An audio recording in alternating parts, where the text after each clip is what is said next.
Hello दोस्तों, स्वागत है आपका अपने यूट्यूब चैनल प्योर क्लासेस पर। मैं डी कुमार।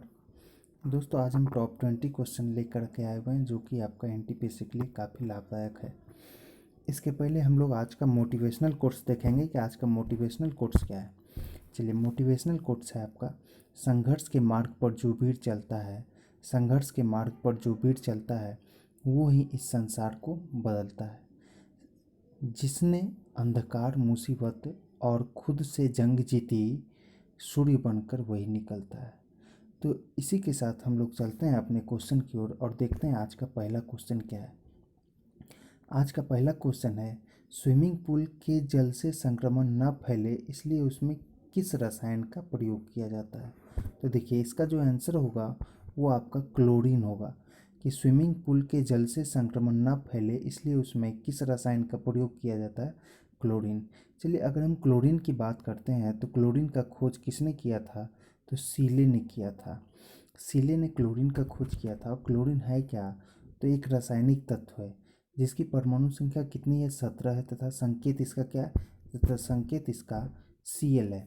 ऋणात्मक आयन क्लोराइड के रूप में यह साधारण नमक में उपस्थित होती है और सागर के जल में घुले लवण में प्रचुर मात्रा में पाई जाती है। सामान्य तापमान और दाब पर क्लोरीन गैस के रूप में पाई जाती है। इसका उपयोग हम लोग कहाँ, तो स्विमिंग पूल में कीटाणु रहित बनाने में किया जाता है। यह एक हैलोजन है और आवर्त सारणी में समूह 17 में रखी गई है। यह एक पीले और हरे रंग की हवा से हल्की प्राकृतिक गैस है जो एक निश्चित दाब और तापमान पर द्रव में बदल जाती है। यह पृथ्वी के साथ ही समुद्र में भी पाई जाती है। क्लोरीन पौधों और मनुष्यों के लिए आवश्यक है। इसका उपयोग कागज और कपड़े बनाने में भी किया जाता है। यदि कोई लंबे समय तक इसके संपर्क में रहता है तो उसके स्वास्थ्य पर हानिकारक प्रभाव भी पड़ता है। इसके तेज गंध आँखें, त्वचा और श्वसन तंत्र के लिए हानिकारक होती है। इससे गले में घाव, खांसी और आँखों व त्वचा में जलन हो सकती है और इससे क्या होगा, सांस लेने में भी तकलीफ हो सकती है। चलिए, अगले क्वेश्चन की ओर चलते हैं। अगला क्वेश्चन क्या है, मानव शरीर में संक्रमण को रोकने में कौन सा विटामिन सहायक होता है। तो इसका आंसर हो जाएगा विटामिन ए। विटामिन ए दो फॉर्म में पाए जाते हैं, एक रेटिनॉल और दूसरा कैरोटीन। विटामिन ए आँखों के लिए बहुत ज़रूरी होता है और यह विटामिन शरीर में अनेक अंगों जैसे त्वचा, बाल, नाखून, ग्रंथि, दांत, मसूड़ा और हड्डी को सामान्य रूप में बनाए रखने में मदद करता है। तो इसके पहले हम लोग थोड़ा सा इसको जान लेते हैं कि ये संक्रमण है क्या। रोगों में बहुत से ऐसे रोग होते हैं जो पीड़ित व्यक्तियों के प्रत्यक्ष अथवा अप्रत्यक्ष संपर्क या उनके रोग उत्पादक विशिष्ट तत्वों से दूषित पदार्थों के सेवन एवं निकट संपर्क से एक से दूसरे व्यक्तियों पर संक्रमित हो जाते हैं। इसी प्रक्रिया को हम लोग संक्रमण कहते हैं। यह सामान्य बोलचाल की भाषा में ऐसे रोगों को छुआछूत के रोग भी कहते हैं। चलिए, अगले क्वेश्चन की ओर चलते हैं। अगला क्वेश्चन क्या है, रेल की गति किस प्रकार की गति है। तो रेल की गति जो है वो रूपांतरण गति है। रेल की गति कैसी है, तो रूपांतरण गति है। अगला क्वेश्चन है आपका, आर्य समाज के संस्थापक कौन थे। चलिए, आर्य समाज के संस्थापक कौन थे, तो स्वामी दयानंद सरस्वती आर्य समाज के संस्थापक थे। आर्य समाज एक हिंदू सुधार आंदोलन है जिसकी स्थापना स्वामी दयानंद सरस्वती ने 1875 ईस्वी में बम्बई में मथुरा के गिरगांव के स्वामी बिरजानंद की प्रेरणा से की थी। और इन्होंने किया भी कहाँ था, तो गिरगांव में, मुंबई में ही किया था। यह आंदोलन पाश्चात्य प्रभावों की प्रतिक्रिया स्वरूप हिंदू धर्म में सुधार के लिए प्रारंभ हुआ था और आर्य समाज में शुद्ध वैदिक परंपरा में विश्वास करते थे तथा मूर्ति पूजा, अवतारवाद, बलि, झूठे कर्मकांड, अंधविश्वासों को अस्वीकार करते थे। इसमें छुआछूत व जातिगत भेदभाव का विरोध किया और स्त्रियों व शूद्रों को भी यज्ञोपवीत धारण करने व वेद पढ़ने का अधिकार भी दिया था। स्वामी दयानंद सरस्वती द्वारा रचित सत्यार्थ प्रकाश नामक ग्रंथ आर्य समाज का मूल ग्रंथ है और आर्य समाज का जो आदर्श वाक्य है वो है कृण्वन्तो विश्वमार्यम, जिसका अर्थ होता है विश्व को आर्य बनाते चलो। तो चलते हैं अगले क्वेश्चन की ओर। अगला क्वेश्चन क्या है, मानव शरीर में कुल मांसपेशियों की संख्या कितनी होती है। तो इसका आंसर होगा 639। चलिए बात करते हैं पेशी क्या। तो पेशी है क्या, मसल्स जिसको हम लोग कहते हैं। प्राणियों का अंकुचित होने वाला उत्तक है। इनमें अंकुचित होने वाले सूत्र होते हैं जो कोशिका का आकार बदल देता है। पेशी कोशिकाओं द्वारा निर्मित उस उत्तक को हम लोग पेशीय उत्तक कहते हैं जो समस्त अंगों में गति उत्पन्न करता है।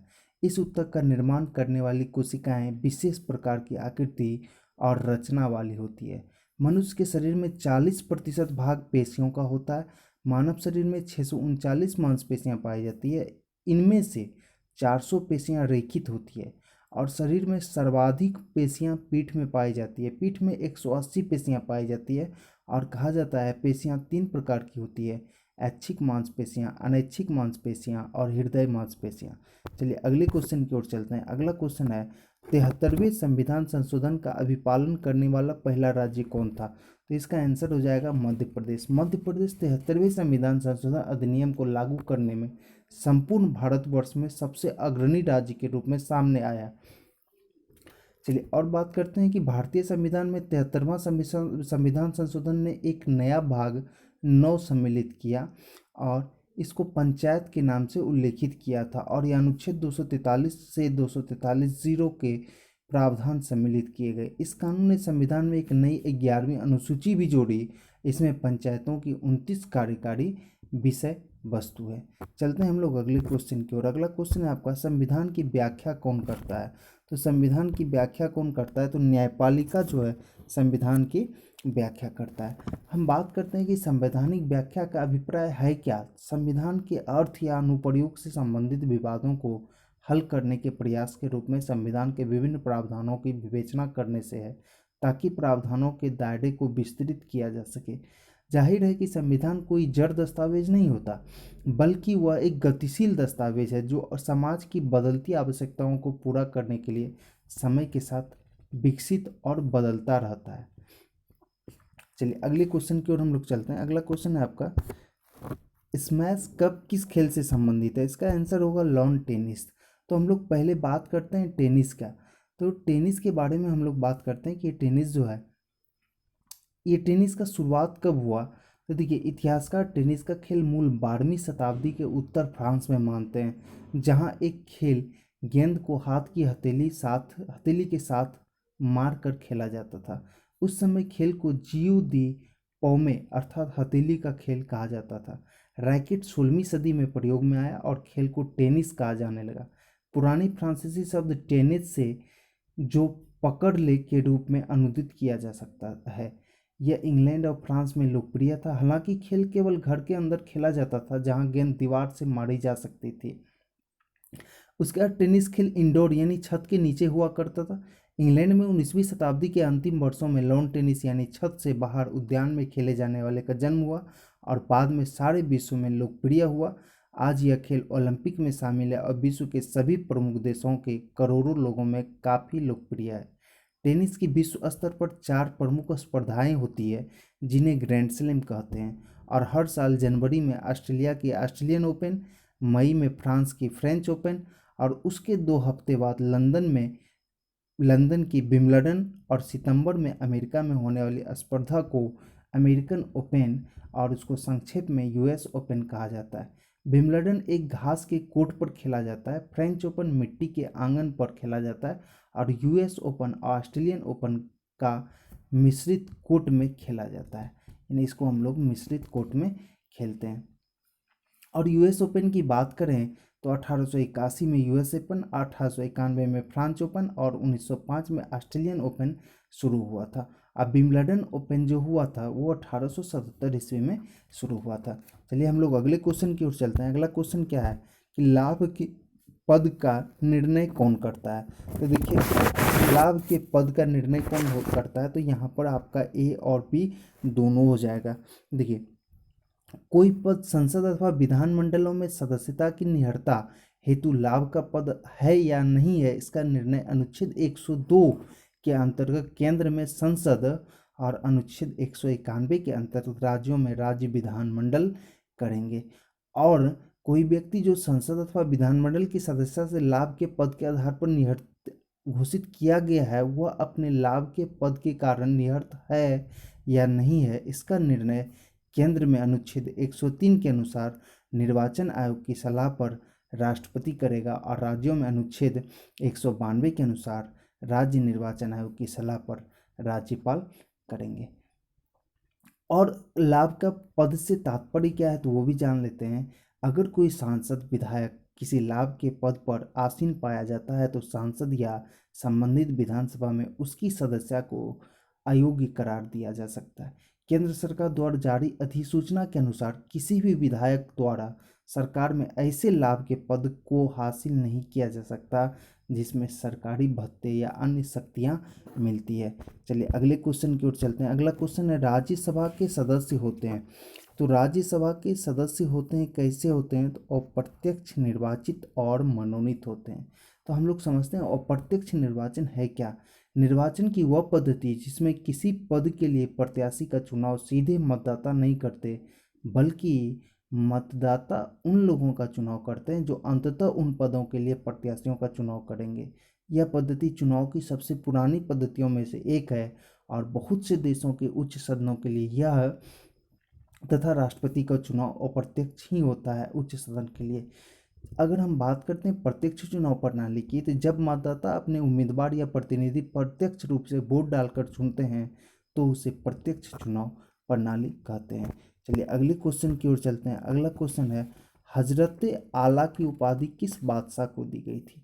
अगर हम दिल्ली सल्तनत की बात करें तो वहाँ पर आपका आंसर जो होगा वो बहलोल लोदी, लेकिन यहाँ ऑप्शन में आपका बहलोल लोदी नहीं दिया हुआ है, इसलिए इसका जो आंसर होगा वो होगा शेरशाह सूरी।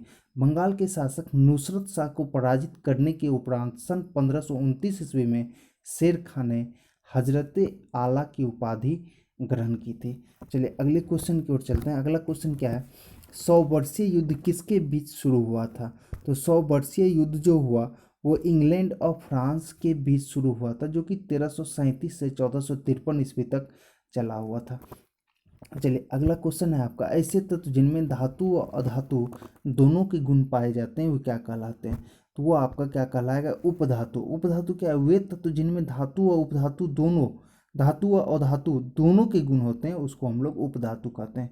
जैसे बोरोन हो गया, सिलिकॉन हो गया, जर्मेनियम होगा, तो ये सारा उपधातु हो जाएगा।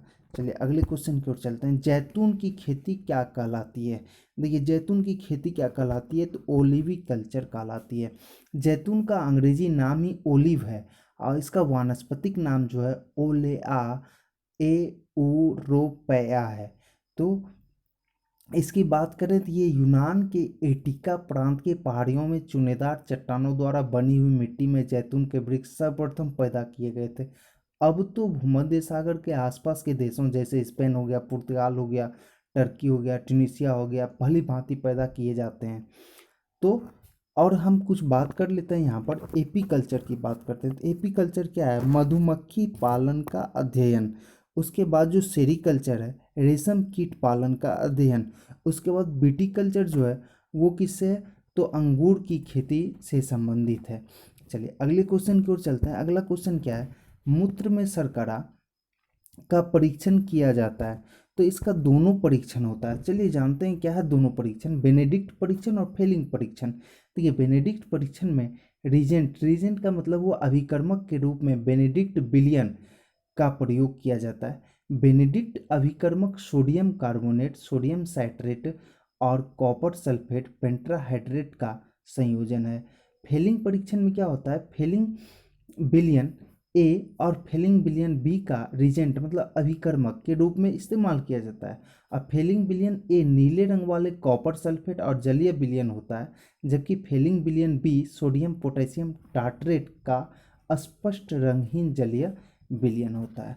चलिए हम लोग अगले क्वेश्चन की ओर चलते हैं। अगला क्वेश्चन क्या है, एकमात्र सर्प जो घोंसला बनाता है तो वो है आपका नागराज, जिसको हम लोग किंग कोबरा के नाम से कहते हैं। सांप ये घोंसला बनाता है। ये मादा किंग कोबरा ऐसा सांप है जो घोंसला बनाता है क्योंकि यह एक अंडज प्रज अंडा देने वाला सर्प है। यह एक उचित स्थान जहाँ पर्याप्त मात्रा में छाया हो का चयन करता है और फिर वहाँ पर क्या करता है, ये घोंसला बनाता है। चलिए हम लोग अगले क्वेश्चन की ओर चलते हैं। किस विटामिन को सनसाइन विटामिन कहते हैं। तो इसका आंसर जो हो जाएगा विटामिन डी को हम लोग क्या कहते हैं तो सनसाइन विटामिन कहते हैं, विटामिन डी को। उसके बाद अगले क्वेश्चन की ओर चलते हैं। अगला क्वेश्चन क्या है, स्त्रियां बच्चा पैदा करते समय कौन सा हार्मोन स्रावित करती है। तो इसका आंसर जो होगा वो होगा रिलैक्सिन। स्त्रियां बच्चा पैदा करते समय रिलैक्सिन हार्मोन स्रावित करती है।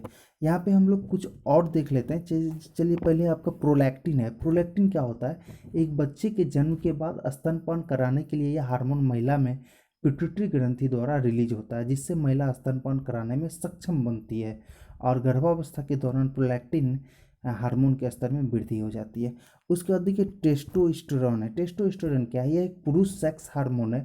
यह एक अनाबोलिक स्टेरॉइड है जो शरीर की मांसपेशियों के निर्माण में मदद करता है। पुरुषों में यह पुरुष प्रजनन ऊतकों, टेस्टिस और प्रोस्टेट के विकास में महत्वपूर्ण भूमिका निभाता है। यह माध्यमिक यौन विशेषताओं को बढ़ावा देता है, जैसे कि मांसपेशियों और हड्डियों का शरीर में वृद्धि होना, शरीर में बालों की वृद्धि आदि। अगर टेस्टोस्टेरोन पुरुष में अपर्याप्त मात्रा में उत्पन्न होता है तो हड्डियां कमजोर होने लगती है। चलिए हम लोग अगले क्वेश्चन की ओर चलते हैं। अगला क्वेश्चन है क्या है? दुनिया की प्रथम महिला अंतरिक्ष यात्री कौन थी? तो ये आपका हो जाएगा क्या? वेलेंटीना तेरेस्कोवा, जो कि रूस की रहने वाली थी। आपका अगला क्वेश्चन है, भारत सरकार ने भारत में डैश नदियों को प्रमुख नदियों के रूप में वर्गीकृत किया है। तो भारत सरकार ने 12 नदियों को वर्गीकृत किया है प्रमुख नदियों के रूप में।